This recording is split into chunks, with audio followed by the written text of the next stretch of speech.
അവനവൻ ചെയ്യുന്ന തൊഴിലിനെ കുറിച്ച് അവനവന് മതിപ്പ് വേണം. ആ തൊഴിൽ ഭംഗിയായിട്ട് ചെയ്ത് അന്യർക്ക് അതിനോട് മതിപ്പ് തോന്നിപ്പിക്കണം. ആ തൊഴിലിനെ നമ്മൾ മാനിക്കണം, അതിനെ ബഹുമാനിക്കണം. പിന്നെ അതൊക്കെ വേണം. അതാണ് തൊഴിൽ എന്ന് പറയുന്നത്. അന്നമാണ്. തീർച്ചയായും. അല്ല, അതിനെ ബഹുമാനിച്ചാലേ നമുക്ക് കിട്ടുള്ളൂ. തൊഴിൽ ചെയ്യാത്തവർക്ക് ഇന്നും ദാരിദ്ര്യമാണല്ലോ. എന്തിനും കൂടുതലായിട്ട് പറയുന്നത്. ഏറിയ കൂറും ദാരിദ്ര്യം അനുഭവിക്കുന്നവരെല്ലാം അവരുടെ സ്വന്തം തൊഴിൽ മുടക്കിയിരിക്കുകയോ സ്വന്തം തൊഴിലിന് പോകാത്തവരോ ഒക്കെ ആയിരിക്കും. അല്ലാത്തവർക്കൊന്നും വലിയ ബുദ്ധിമുട്ടൊന്നുമില്ല. ഒരു തൊഴിൽ മുടങ്ങിയാൽ മറ്റൊരു തൊഴിൽ തേടണം.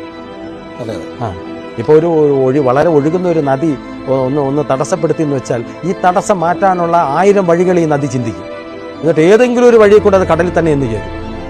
അതിന്റെ ലക്ഷ്യം എന്തോ കടലിൽ ചെയ്യുന്നത്. നമ്മുടെ ലക്ഷ്യം എന്തോ ദാരിദ്ര്യം അനുഭവിക്കാതിരിക്കും. അതിന് ഒരു തൊഴിലില്ലെങ്കിൽ മറ്റൊരു തൊഴിൽ.